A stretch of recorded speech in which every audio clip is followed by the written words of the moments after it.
Here we go. Welcome to the third episode of Tomahawk Talk, a podcast devoted to your 2018 National League East champs, the Atlanta Braves. Yep. I'm your host, Kale Diestel, and along with me again is my co-host, Turner Mark Walter. What's up, everybody? I hope everybody had a great Valentine's Day with your significant other. If you had one, or if you hung out with the bros, or Galentine's Day, or whatever you did on Valentine's Day, I hope it was good. I know mine was good. Also, thanks for sticking around with us for our third episode. We appreciate you listening along with us as we venture into our journey that is the Atlanta Braves. Like Turner said, thank y'all for sticking with us and this little gap we had. So let's just get right into it because we've got a lot to discuss. Today is February the 15th, holiday for Braves country because that means pitchers and catchers report down in Orlando. Yes, sir. Spring training's coming right up, and I believe our first game is February 23rd against the New York Mets. Sure is. So let's get ready. Let's get pumped for that. But other than that, let's get right into it. So since we last spoke and since we last did our last podcast, we've had a major, well, I say major, but it filled our hole, signing. We re-signed Nick Markakis for a 1-year deal worth $4 million and with a option for a club option for $6 million, and a $2 million buyout. Not a splashy signing by all means, not what we are necessarily hoping for. However, it's not a bad signing. No, not at all. It's cheap, leaves us flexibility for the payroll to make mid-season adjustments. Not a bad move at all. What's your thoughts about it? Definitely not what I was hoping we would end up going for at the end, but looking back at the deal, I mean, we got an all-star, a gold glover, and a silver slugger for $4 million for this year. I mean, thinking about it like that, it's definitely not bad at all, but considering the kind of slump that he had after the all-star break, it kind of concerns me, but I'm kind of confident in him. I'm hoping he can at least return to some kind of form, a consistent form throughout the whole season and not have that kind of drop that he did at the end of the season, because he did not do that great in the second half. He had let me pull it up real quick. I thought I already had it up. He hit like 250 something. 258 with 4 home runs in the second half of the season. Yeah. It's for someone that was our 4-hole hitter that cannot.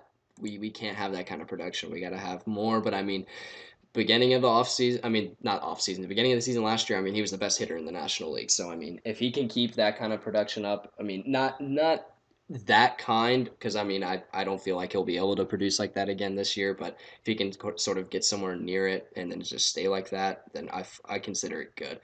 Because, if he's not doing that good, I could see us maybe making a mid-season move and maybe having him included in the deal, or maybe a mid-season move for another corner outfielder and just have him come off the bench and make it even more depthful. But yeah, like you said, the payroll, his contract leaves us plenty of flexibility on the payroll to be able to make any mid-season moves. So, I'm hoping for the best. I think they had for his slump. He played in all 162 games, and he said that it was fatigue was the reason, the culprit behind his slump. So let's hope that's the case and hope that we somehow don't play him 162 games, maybe limit it 145. Yeah. That could be a good number for him. I could see Adam Duvall being used a lot more this season compared to what he was used last season. I know before we had traded for him, he had been hitting not the best for the Reds, but he was still producing home runs and RBIs. But when we brought him in, it seemed like he wasn't getting anything productive on offensively. But since I see him having a bigger role in our lineup in 2019, I could see him producing more. But we'll see. We'll see how it'll go. Yeah, and they plan on giving Johan Camargo some more reps in the outfield during spring training. Cool. So maybe if Markakis does slump and Duvall's not performing as well too, you can just plug in Johan. However, like we said, I don't think he has any. He may have a little bit of experience in the outfield, not much. If he Yeah, does, I has was saying, I any. don't think he has any at the major league level. However, I think he can do it. I mean, I know the outfield. I mean, the outfield isn't too hard to play. But I believe we do have to rely on Camargo. I think he'll be fine. But like you Definitely. said, I still strongly believe that we will probably end up making a mid-season move for a different for a corner outfielder. That's just my Yeah. personal opinion. But yeah, I mean, it's hard to be mad at this deal just because how No, team friendly it was. exactly. They didn't overpay at all. Oh, not at all. And he had other offers from other clubs that were worth a lot more. And he decided to take the pay cut and come back to Atlanta because that's where he really enjoyed playing. I mean, he said his kids, of all people, were the ones who convinced him to stay with Atlanta. I mean, how are you going to say no to your kids when they say that? Exactly. Exactly. So, like I said, it's not anything major to go dive deeper into the Marquez signing. Mm-hmm. We all know him. He's been there for 4 years beforehand. Know pretty much how he is, how he performs. No need really to go dive into his stats like we have with previous players. Mm-mm. So, however, let's go ahead and let's kind of do an off-season review. Just since spring training starting up, there's still Mm-hmm. some major free agents available. You got Bryce Yep. Harper, Manny Machado, Dallas Keuchel, Craig Kimbrell are the top four. And they still haven't signed. Hopefully, they will sign soon. Mm-hmm. But let's Oh. just go ahead and do a off-season review of what the Braves have done so far. As we know, in November, they signed Josh Donaldson, a former Mm-hmm. MVP of the American League with Toronto, to a 1-year, $23 million deal. He was injured for most of last season until the very end. However, this is pretty much like a prove-it deal, no risk at all with this. With it, you come in, you perform well, you get a big deal next year. Not sure, not Exactly. necessarily with the Braves, but probably somewhere else. Mm-hmm. If you don't, then Braves can. If he can't come back from this injury, Braves can just slide Johan back into the mix because Exactly. there's no harm, no foul with that deal. We also brought back old veteran catcher Brian McCann, Mm-hmm. my personal favorite player of all time. It's a good signing. Love it, veteran. He's probably going to retire after the season. Let's hope he still has a little bit left in the tank. Oh, let's hope so. We need that kind of help because I will say, having Flowers and Suzuki, they did not do bad at all by any means. So having like a good production from both of those catchers, I felt like really helped us out a lot last year. So if you can get some kind of production from McCann, that would be great. That would be great. So those are pretty much our three major signings. Correct me if I'm wrong, Turner. I believe that's pretty much it. Yeah, all those are the Uh, only three we've made at the major league level this at the major league offseason. level, we've done minor league. However, we're not going to dive into depth right there No. because we have no idea if they're going to make the club. Mm-hmm. So let's go ahead and I know we are in a multiple rumors for at least two different players Yep.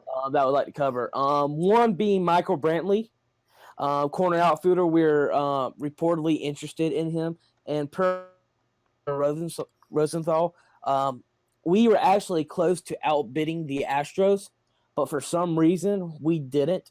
And Michael Brantley just where the most money was. Mm-hmm. He would have been a perfect fit into our offense. Could have slid him in at the leadoff spot or in the cleanup spot. Mm-hmm. Would have been a perfect fit. Honestly, Houston did not overpay at all for Mm-mm. him. It was a 2-year, $32 million deal, so $16 million a year. When I think most sites were projecting him to get about 15 and a half to 16, so they got him right on the market value for him. However, Braves came in a little bit cheap with their, I don't want to say cheap, but a little lower with their offer, and he Mm-hmm. just went where the most money was. Don't blame him at all. I don't blame him either. Like I said, I would personally prefer Michael Brantley over Nick Oh, Markakis. me too, 100%.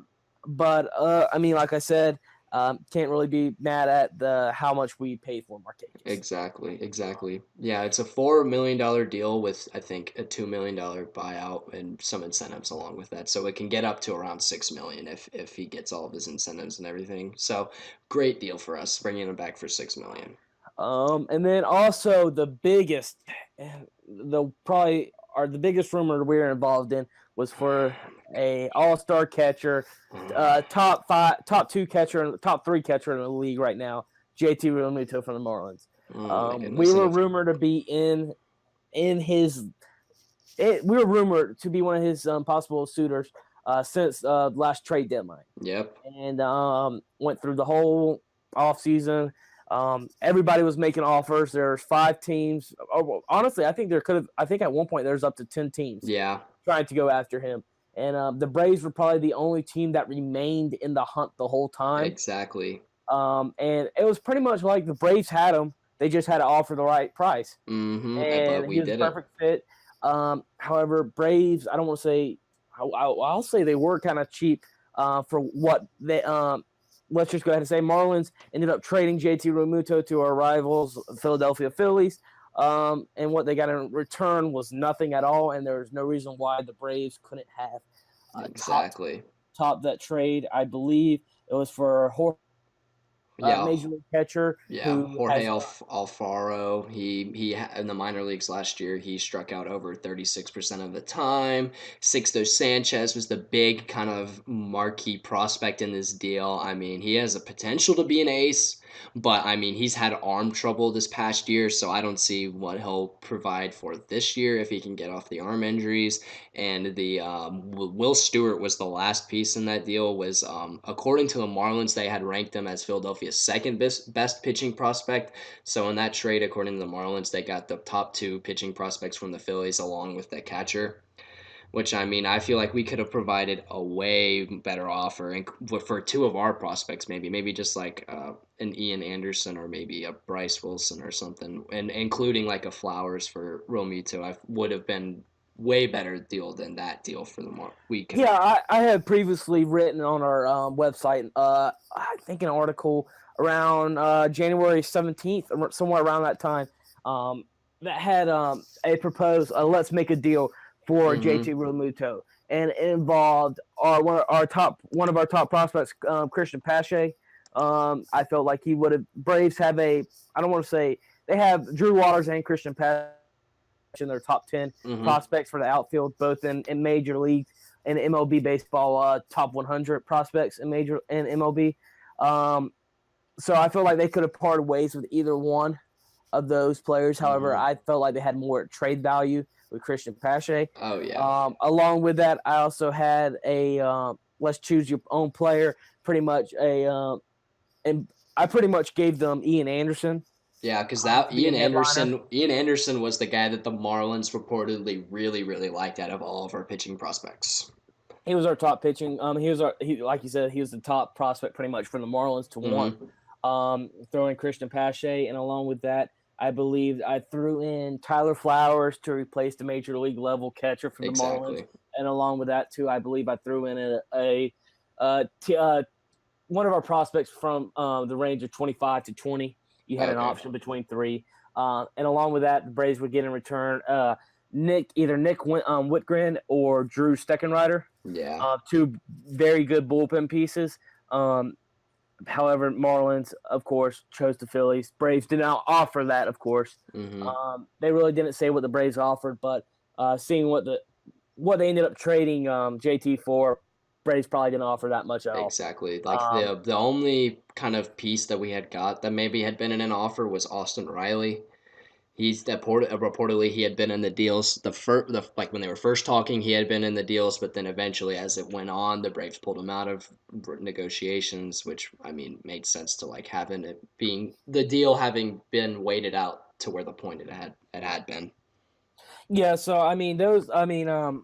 not much you can do now. Of course, having JT would have made the Nick Markakis signing a little bit better. 100%. Because your top 4 in the lineup would have been Acuna, Josh Donaldson, Freeman, and then JT. However, now you're looking at an Inciarte, Donaldson, Freeman, Acuna, with Markakis probably batting 5th if I had to take a bet.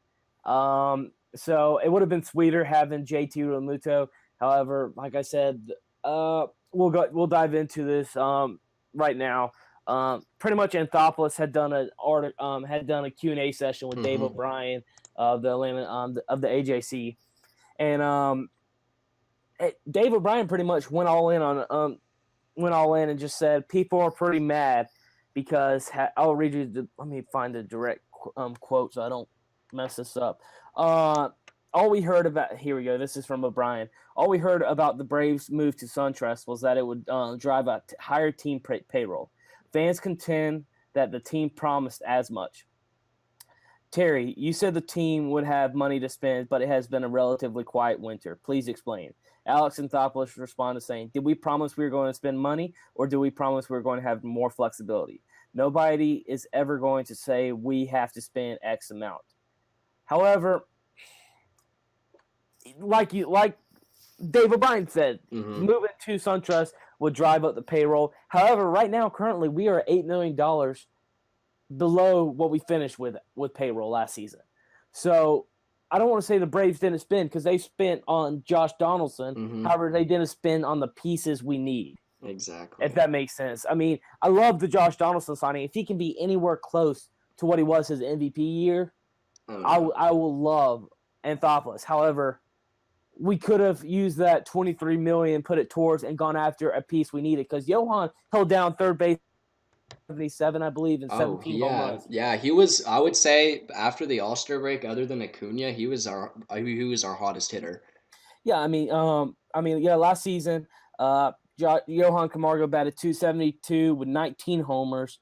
Was a .349 on base percentage and a .457 slugging, and a WRC plus of 115. Pretty good.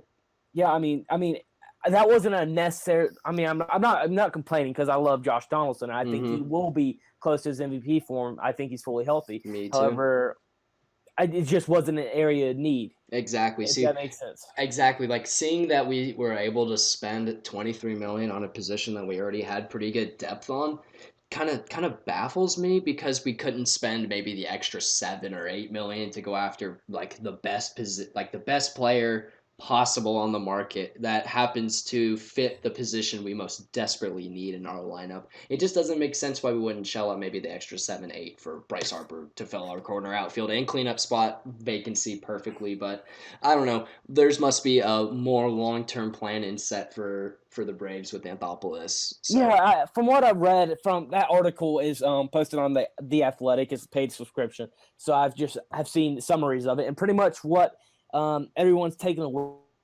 Anthopoulos is actually not expecting us to contend until 2020. He believes that's when we'll go all in on free agency. So I don't know what to make of it. I mean, I know as Braves fans, we were actually a year early. This was supposed to be most definitely. This was supposed to be our first year of contending. However, we came a year early. So I'm not complaining about it. No. However, what we'll lead into now is that every single team in the National League East, except the Marlins, 10 times better. I would agree. And what's crazy is that the Nationals could be losing Bryce Harper, and they still got 10 times better. Exactly. Not 10 times better. Exactly. And the Phillies got 10 times better, and they could still land either Manny Machado or Bryce Harper. Exactly. It's crazy. Like, that Realmuto trade only just helps their chances, and acquiring one of those players, making the lineup better would draw them in a little bit more, which I hope doesn't happen. I hope they both stay away from the Phillies, but I don't know. I feel like the Phillies are gonna offer them their highest money deal for either both of them once it gets down to it, because I feel like both of these guys got to sign before next week is over, because games start. You said that the Braves' first game is a week from tomorrow, so they've got to be signing within the middle, either this weekend or the middle of next week, because it's crazy. I mean, I hate MLB free agency just because you don't know what's going on or how long it's going to take, and you have the best free agents. They're not signing because teams aren't offering them the money that they're worth. Exactly. That's the biggest thing, is that teams are being stingy with their money and not wanting to sign them for what they're worth. So I'm not. Evan Longoria, the longtime Tampa Bay third baseman, current San Fran third baseman, he went on a rant on social media about how us as fans, we shouldn't be agreeing with the owners because it's not our money. We should be wanting a winning team, and these players will help a team win. And ownership and teams are just acting like it's nothing. They're nothing. So I kind of agree with Evan Longoria that we needed to spend more, but we just didn't. So I'm not 100% sure what's going to go on, who's going to sign where. But I know you have a little rumor for us with a tweet you saw yesterday. Is that right? Oh, yes, I most definitely saw something. So on Twitter yesterday, there was a former Braves player reported to be at the Orlando airport yesterday, a day before Braves reported for spring training. So Craig Kimbrell was spotted at the Orlando airport yesterday. He was just spotted in the baggage claim. Some guy on Twitter just posted a picture of him. And then that set everyone into like speculation, saying, he's meeting down there with us, maybe negotiating something. Maybe we'll bring him in if he's already down there. I don't know. We'll see. I think if we can sign Kimbrel, that would help. That'll help out a lot of Braves fans with like, oh, we didn't do anything this offseason. I feel like it'll give them that sense like, oh, we went in and got somebody, like the best person available for a position that we kind of need. Our bullpen was kind of faulty last year. We had a bunch of walks, but I feel like even though how Kimbrel kind of was shaky in the postseason last year, I feel like he'll still be an insane upgrade for what we have in the bullpen now. One of the greatest closers of all time. He is, yeah. I can't remember who tweeted it yesterday. John Heyman or Jeff Passan tweeted something about Kimbrel, about how he's got like the lowest Ks per, not the lowest, but like the highest Ks per 9 innings or something for like relievers. Which here's my thing. I'm not the type to get my hopes up too much, so I think Kimbrel's just flew down. Orlando's probably the biggest airport, and it's the most central part of Florida to all the spring training areas. So I think he may have just flown down there just to be down there, because you got to think. I think the top 3 teams where they project him to sign are either the Braves, the Twins, or the Cardinals. All 3 are in Florida. Oh yeah, that's so true. You go ahead and fly down there, be down there, negotiate, and just be down there. I would love for him, because Braves play in Orlando. I would love to think that the reason he's down there is to be able to come in and sign a deal, a 3 or 4 year deal with the Braves. However, I'm still not speculating that much. I would, like you said, I would love it, and it would be a great addition. It would help the change the narrative of this offseason. It would.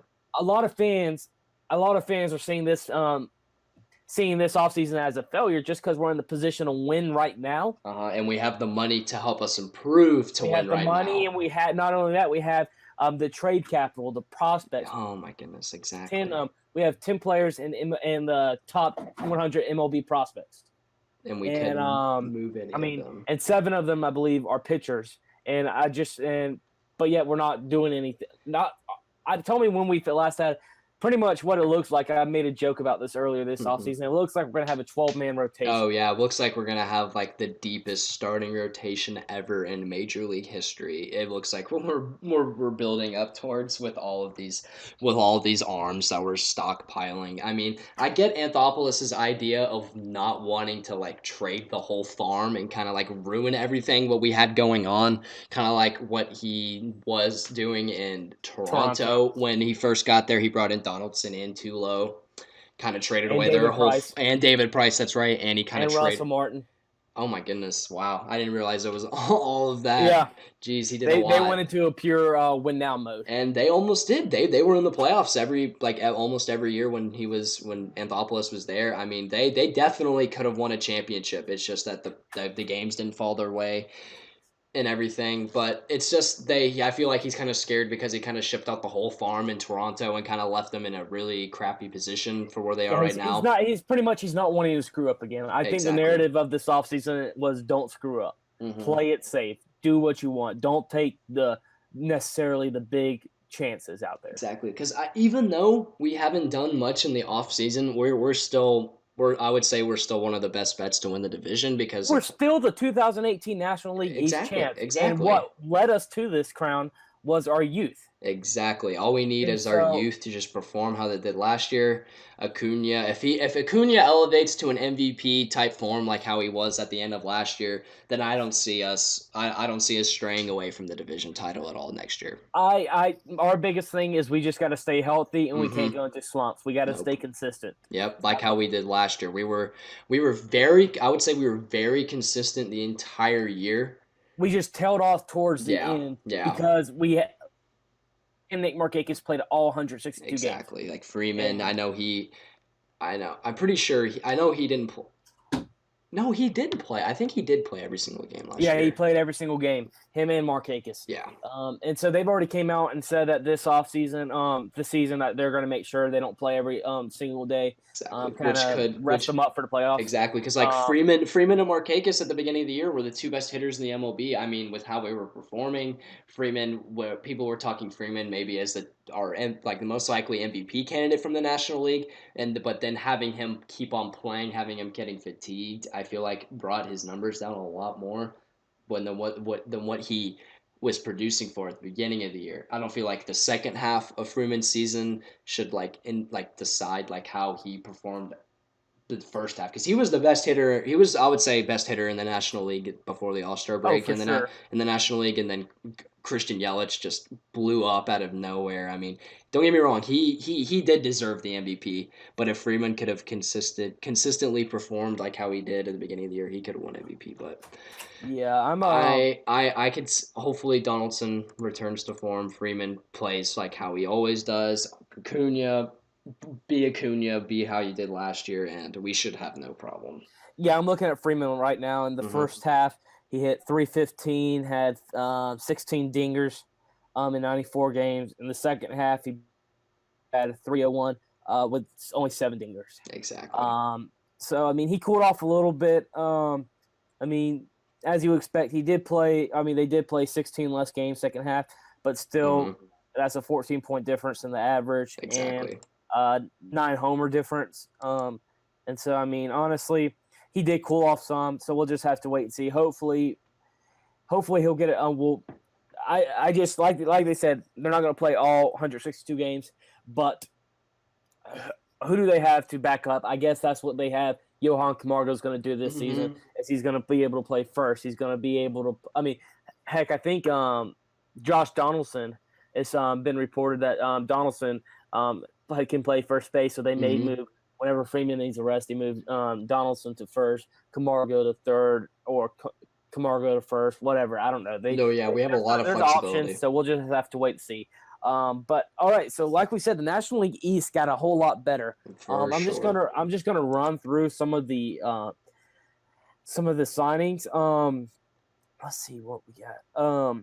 Where's it at? Here we go. So the Mets, the amazing Mets, man.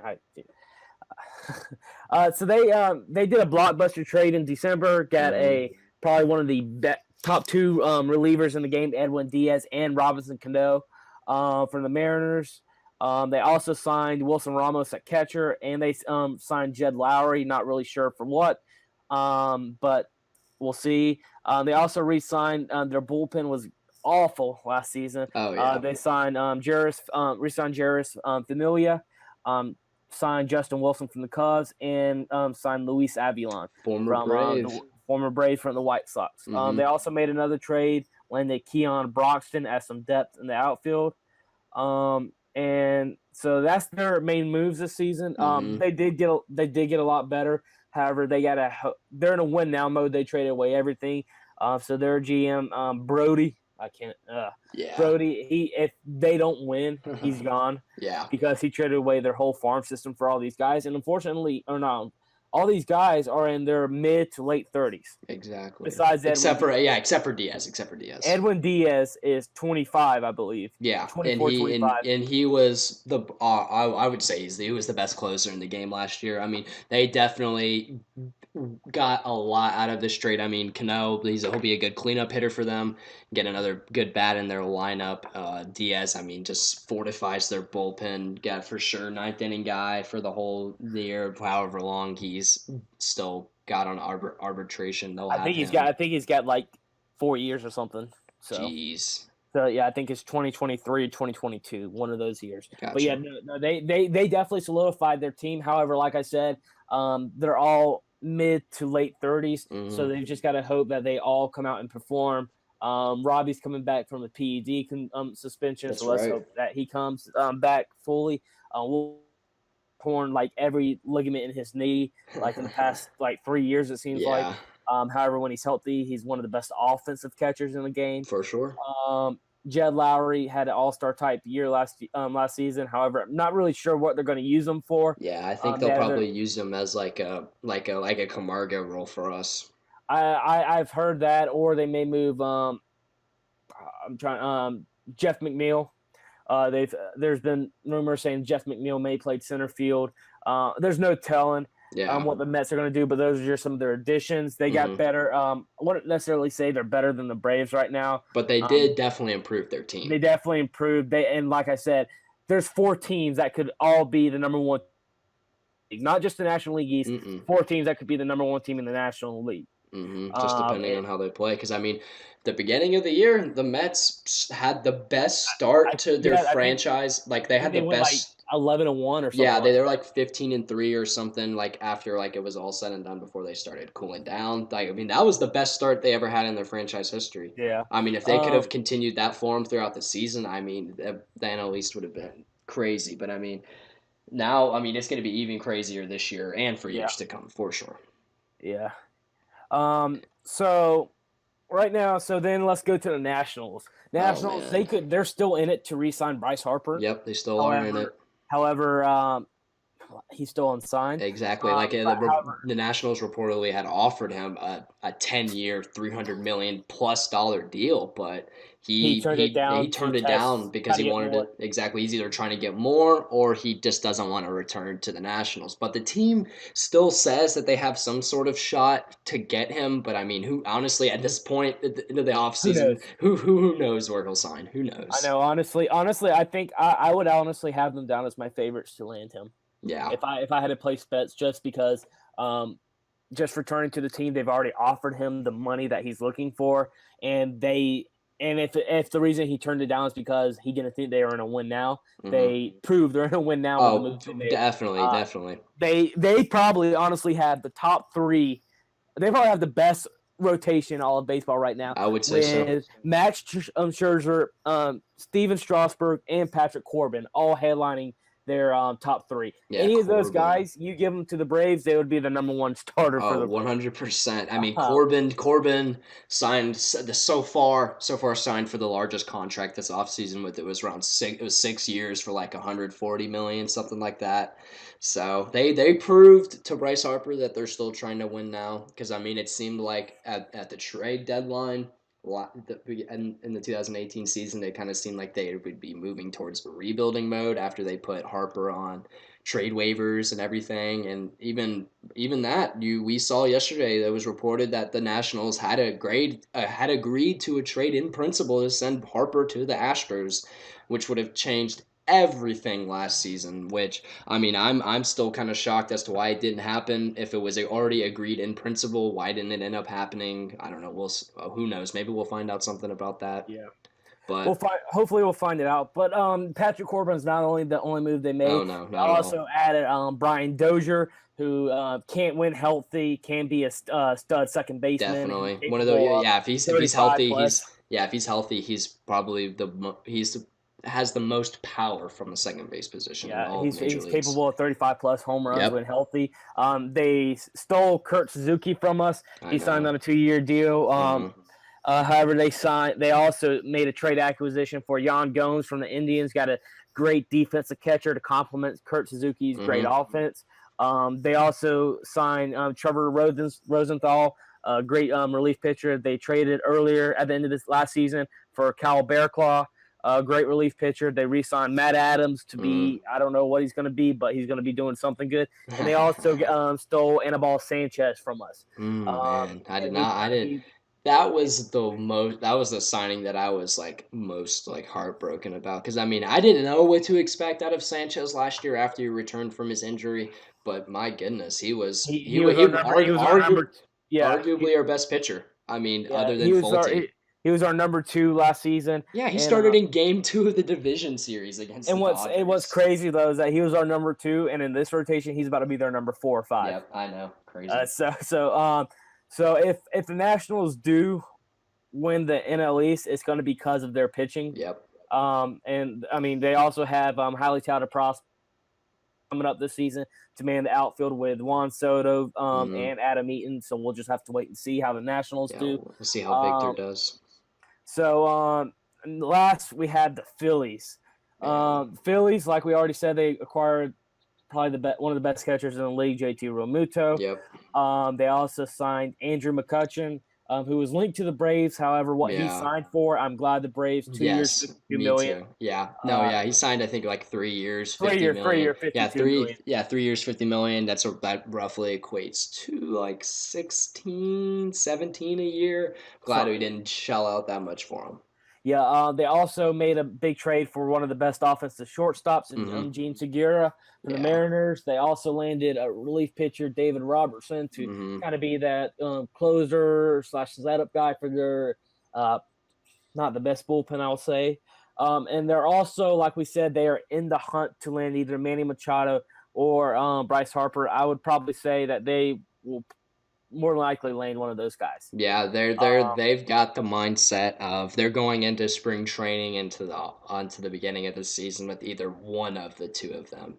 So I mean, my God, we're all of Atlanta, all of Georgia's hoping that neither of them sign there because that puts the Phillies at like pretty much number 1. I would say the favorites to win the division if they signed one of them. I mean, you can maybe even argue them as the favorites just by acquiring Realmuto, but I don't know. It's an argument for sure, but if they signed Harper or Machado, it kind of like puts them over the top. Yeah, I right now, if I had to take if I was a betting man, I would put the Braves and the Phillies tied at 1 for the number 1 seed. I'd probably put the Nationals at 2. And I'd put the Mets probably right behind the Nationals because of their starting rotation is what's so good at 3, and then of course Marlins at 4. So you're looking right now with the Braves and the Phillies tied atop of the National League East in my book. So that's just mine. So.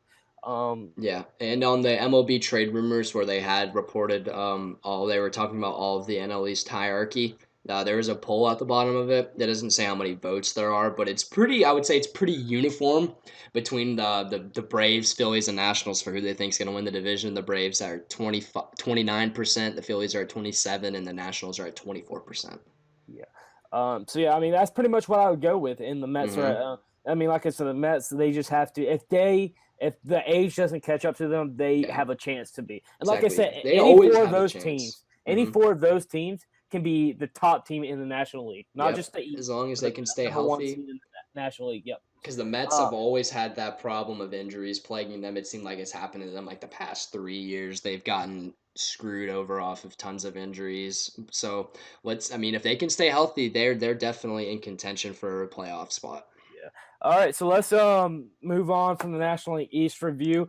Let's go to talk about the payroll a little bit. We've already mentioned it. Right now, the Braves are sitting at about $118 million for the payroll for 2019. They finished 2018 with $126. So they're actually $8 million under what they finished with last season. And usually, when you win the division, you spend more the next season. And for some reason, we're still $8 million under. Don't know who's to blame, whether it be our owners not are owning the Liberty media, not increasing the payroll, or Alex Anthopoulos just choosing not to spend it all. I don't know, but reported yesterday that Alex Anthopoulos still says that we're going to we still have room to improve our payroll and increase it, but more than likely it'll be through spring training signings, which could be Kimbrel, Keuchel, Machado, Harper. Those two are probably less likely, or maybe like a lower deal of some added depth for the outfield or bullpen, or through midseason trades, which is very plausible if Markakis does indeed show he's going to. The slump wasn't just a slump; is how he is as a player now. or even like a trade for like a Madison Bumgarner or somebody along the lines of that. Oh yeah. They didn't give a specific number of what the max is, but No. seeing that we're under $8 million under 126 right now, I would probably say I would probably aim for about 135 or somewhere along the lines of that. Which Not gives too us much high, oh yeah. but gives us enough. Yeah, it gives So us enough. Maybe we can send Kimbrel to like a 3-year, maybe club between option for a fourth. club option for a fourth, maybe between the 55 to 60 million dollar range. Maybe hopefully can go for a little less. I know we were thinking maybe try and get more annual value out of Kimbrel to try and convince him to sign a shorter kind of term deal, maybe a 2-year deal with a club third option. Or even a 2-year with a player option, Yeah, just yeah. any with a lower option annual value. Mm-hmm. So I mean, I don't know. We'll just have to wait and see because it's kind of hard to speculate whenever you don't have the numbers of what they're willing to improve. So I mean, there's not much to speculate there, just because we don't have all the numbers. So let's go ahead.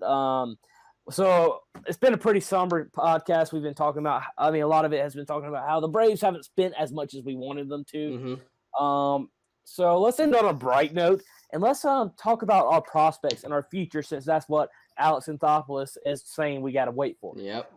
So let's end on. We're doing an Atlanta sports page right now. We're doing our top 15 prospects. And we're going to make a relative list, and I believe our writer Blake King is actually going to have an article about it. Yep. With Atlanta sports page. But so right now, sure Turner and I, yes, we'll. Check our website, atlantasportspage.org, for updates. We post weekly articles. Mm-hmm.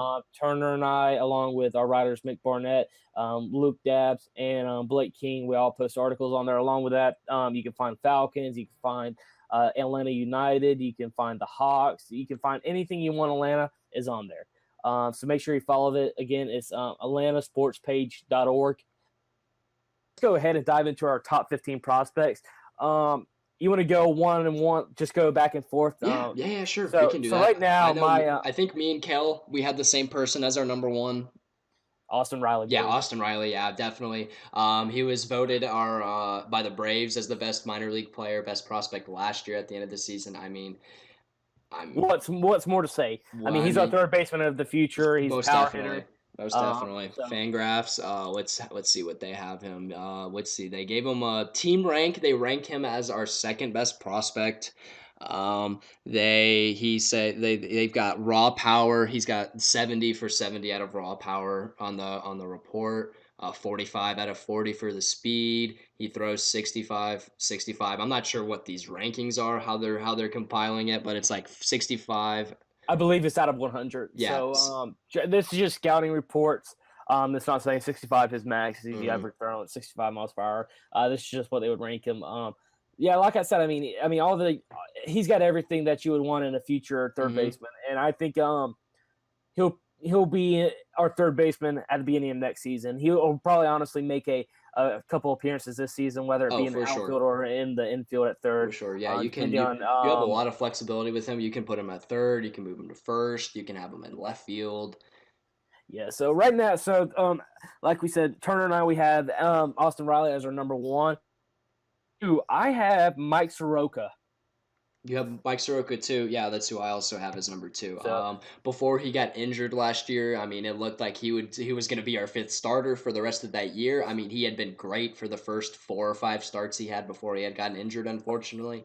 But he's looking to return back to form this year. I know he said he's already making great strides with the rehab and everything like that. So, but I don't think he'll be 100% for the beginning of this season. I know we probably won't have him as our fifth starter as the beginning of the season, but he'll probably work his way back into that as the season goes on. Yeah, so pretty much I think he's not gonna be on our opening day roster. That's just my opinion. Braves may want to let him have some real game time action in the minors before bringing him back up to the majors. But like I said, he's still got the highest ceiling to be our ace of the future. Oh, for sure. So number 3, I don't know if we have the same number 3, but I have Ian Anderson down the right-handed pitcher. Is that who you have? No, I have Touki Toussaint at number 3. So yeah. So Touki, like I said, these rankings aren't official or anything, and honestly, our top 5 could be in any order. Exactly. Yeah. You could argue anything. So yeah, I mean, I just have Ian Anderson. He's probably got the highest ceiling out of any pitcher right now. He's not going to be in the majors for another season at least. Yeah, at least. So and I understand that's probably one of your bigger reasons why he's not higher than Tukey. Yeah. But he's probably got the highest ceiling out of all of our pitchers to be the best. Oh yeah. Honestly, I mean, he's got the frame. He's tall. He's tall. I mean, he can definitely, if he can beef up, get some more velocity on his fastball. I mean, that would be great. But I mean, with how he has been now in the minors, I mean, there's nothing more you can ask for. Just keep doing what you're doing. Yeah. You'll definitely get your time in the majors once it's your time. But I have him at number 5 for me. Okay, well, Behind, I'll go and talk about Tukey? Tukey. Yeah, Tukey. I know he was great for us last year when he came up towards like the middle after the All-Star break. He did great coming out of the bullpen. He made some spot starts every now and then. I liked what he brings with his pitching combination. His fastball hovers around like 95 to 97, 98 miles an hour, which is crazy. His curveball is honestly might be one of the nastiest curveballs I've ever seen. It is ridiculously nasty, and it drops off his speed so much. I just feel like you have a lot of flexibility with him. I can see him being our 5th starter at the beginning of the season, since Soroka is still kind of rehabbing his shoulder injury. Yeah, that's who I think is going to be our 5th starter. Yeah, he'll be our 5th starter for the beginning of the season, and if Soroka still, if he does good in rehab, we'll bring him up and put Tukey in the bullpen. You have a lot of flexibility with him because he still did good in the bullpen last year. Yeah, no, I love Tukey, and but yeah, I mean, like you said, so number 4, I have Kyle Wright, right-handed pitcher in AAA. Who do you have? I got Christian Pache down at number 4. Yeah, so I just think Kyle Wright has, of course, like I said, any of these top 5 pitchers that we name have number 1 type status. Can be the number 1 pitcher. Sure. Like you can put them. Any of these pitchers that we probably have in our top 10, you can put them in any other club's farm system, and they would be their number 1 pitcher. Yeah, and so I just think Kyle Wright, I mean, there's not much to say. He's got a great fastball. He's got great control from Vandy, so he's a little bit older, veteran experience. And so, yeah, I mean, I just think he's got one of the best ceilings out of all of our guys. You said he had Christian Pache? Yeah, Christian Pache. He did good last year in the minors. I know he didn't get into high ball. Like, I think he stayed around AA to single A last year. I don't think he got that much time in AAA, if he did at all. But expect him to probably start this year in AAA, or maybe start in AA and then move up to AAA at like pretty early into the year. Maybe. Yeah, he made AA. He made AA at the beginning, at the end of last season. Okay. So he'll probably play. Like you said, he'll probably end up making AAA halfway through the season. Yeah, definitely. And then however he performs at the end of this year, I mean, I see a pretty big ceiling for him. Having him plug in an outfield for the future, we're looking at maybe Waters, Pache, and Acuna for the future, which would be great depth. I mean, great ages. I mean, we'll have team control of them for at least 6 years. So, I mean, it's looking good for that. Pache could definitely see some time on her major league roster in September. Yeah, or maybe even earlier, depending on how if we get injured or not. Who knows? Yeah. No, who knows? But yeah, I mean, I love them. But number 5, I had your boy Tukey. Yeah. Like you said, I think he's got the he's gonna have the biggest impact this season out of all of our minor leaguers on our major league team. Like you said, you pretty much have discussed him, so I have him at number 5. Yeah, and I have Ian Anderson exactly for the reason why you said. He hasn't gotten much time into the higher ball, to more competitive ball, but as this season goes on, I could see him definitely jumping up higher in my rankings for next year. Yeah. So number 6, I have Drew Waters. Yeah, I had Kyle Wright at number 6. Okay. Yeah. No, I have Drew Waters, like you said. I honestly think he's got a higher ceiling than Christian Pache. Yeah, I can see it. You can make the argument. You can make an argument for either one of those. I mean, like I said, those guys are neck and neck with each other. I would agree. So I personally like Drew Waters a little bit better. He's got a little bit more pop and a little more consistent bat. Yeah, and he's a switch hitter. Yeah, and Christian Pache has got a better defense and better speed. Yeah. So I just have Drew Waters at number 6. Gotcha. And then at number 7 for me, I had Drew Waters. I mean, yeah, he has a great bat. Hits from both sides of the plate really well, like Albies and Camargo. It'll add if we can get him up to the major leagues, maybe in the next couple years, he'll add great depth to our lineup because we'll have like 3 switch hitters in there. It'll be hard for teams to plot against that. I mean, his ceiling's really high for him. He can definitely be an outfielder for the future for us, and probably for any team either. I feel like if you plug him on also on any other team, he'll probably be one of easily their top rated outfielders. So Yeah, so at number 7, I have Christian Pache. yeah. So like I said, they're neck and neck with each other in my book. So I mean, all the reasons you said is why I have Christian Pache right there. Gotcha. So yeah, number 8 for me, Bryce Wilson. I know he had a really great year in the minors this year. I think he was called up. I think a little bit before Yeah, September, if he I'm was not in mistaken. August. He got He was called in up in August. August. Yeah, and I know he did. He made some stints out of the bullpen, and he did not do bad. He did great. I see a great ceiling for him. He honestly, if depending on how healthy we are, he can make some spot starts in the majors this year. We'll see. Because no, he did make a start last year. Yeah, he He pitched did. against Pittsburgh. I That's think right. he gave up only like 1 run or something like Yeah, that. he did not do bad at all. It was But 5 innings and like 1 run of yeah, baseball. not bad for your first start, man. No, not at all. So at 8, I have Bryce Wilson too. So I mean, like you said, nothing more to go on. But number 9, I have Luis Gohara. This man has been in our system for a while. He has always been compared to being the next CC Sabathia or Bartolo Colon, just because of his size. However, he's a lefty too. He had some personal issues last season. His father had died early on.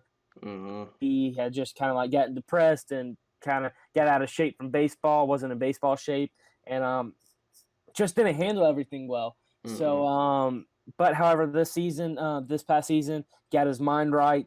Didn't have the best year in the majors, like I said, for all those other reasons. But he got his mind right this offseason. He's actually lost. It looks like one site had him listed at the end of last year as 265. Right now, most sites have him listed as 210. So if that's being true, he has lost 55 pounds. Just crazy. I mean, that is freaking ridiculous, my man. I want to just applaud you right there for doing that. Great stuff, Gohara. Great stuff, man. I think he's in great physical shape. I think he can be. I think he'll make a roster. I think he'll make it as a bullpen piece. Yeah, I can with see it. a long relief pitcher and as a spot starter. Yeah, every now and then. So I honestly love him. I think he's going to do great. He's a lefty too, adds a little bit of difference into our lineup. So I'm hoping for the best from him. I think he'll give us his best this season. Me too.